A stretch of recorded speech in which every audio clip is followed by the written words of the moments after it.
Democrats were counting on a strong performance in this latest election, but for the most part, that did not happen. Indeed, the results were sobering enough that many Democrats are calling for a reassessment of priorities and a retooling of the party. To learn more, we welcome political strategist Lorenzo Sierra, Vice President of Public Affairs with Matters of State Strategies. Good to see you again. Thanks for joining us. Thank you, Ted. Thank you.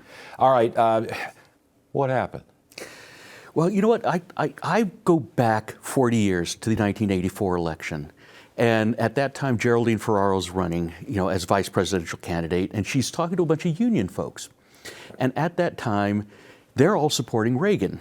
And she goes, well, hey, he's going to dismantle everything that you've got going on here. He's going to, take away the ability for you to make a living. And their response was, yeah, but we're standing strong. We're standing tall. And I don't think that we as Democrats ever took that lesson from that long ago. And you fast forward 40 years, and we lost so many working class, people of color, those sorts of people that should have been in our corner, election in, election out, and they just systematically went over to the other side. How do you apply that lesson? First, number one, listen. And I don't know that we've done that. We do a really good job of talking about policy and other things, but I don't know that we've taken the time to really listen to people. We can talk about the economy in a macro sense, in which, yes, the fundamentals of the American economy were far outpacing the rest of the world. But I still can't afford to put food on the table. Mm-hmm.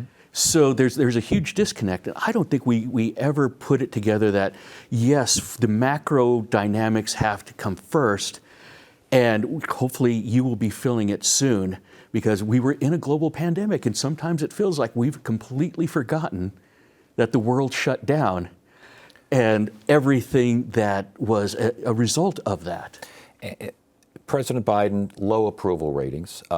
President-elect Trump, he's a convicted felon. He's an adjudicated rapist. He still won.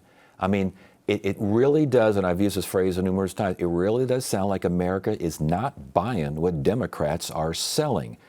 How do you sell better? Well, part of it is Trump is probably the world's, history's greatest aggrandizer. Just everything is the best or everything is the worst.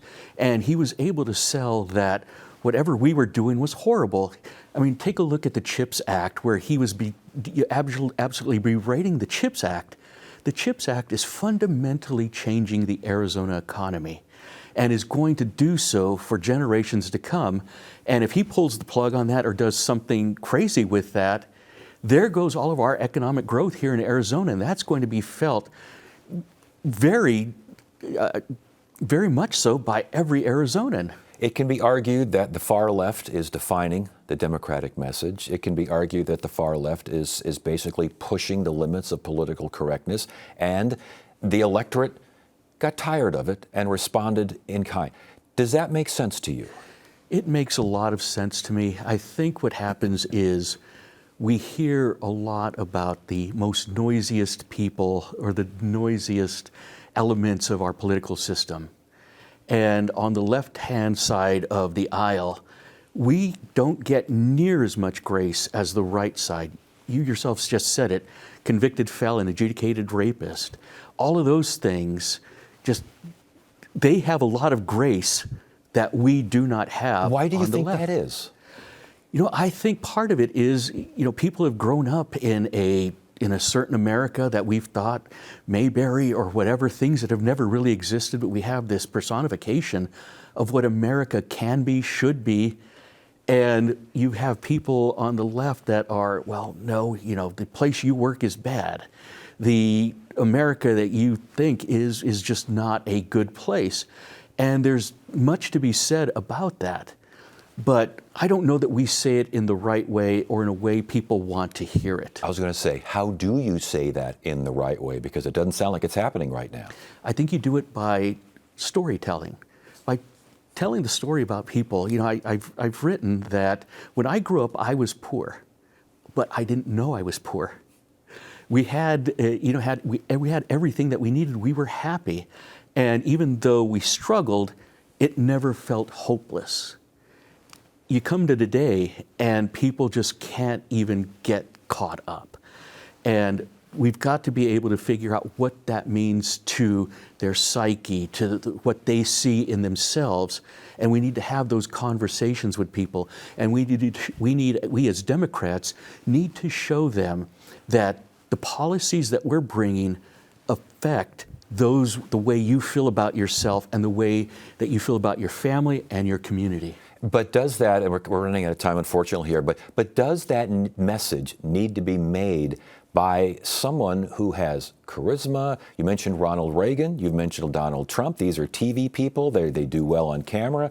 People who've around both of them say they have a charisma, whether you like it or not, they got it. Do Democrats have candidates that have that kind of power to pull in those who aren't quite sure? I would say at this point, and the way the election went this time, it's going to be on me. It's going to be on me getting my neighbors to understand that. It's going to be on hundreds of thousands of people like me taking responsibility for making our country better and selling what this Democratic Party can be. And last question, real quick. This is my last question. Are Democrats thinking and talking about this, or are Democrats in denial? Denial is a river that moves fast, and we've got to get out of that river.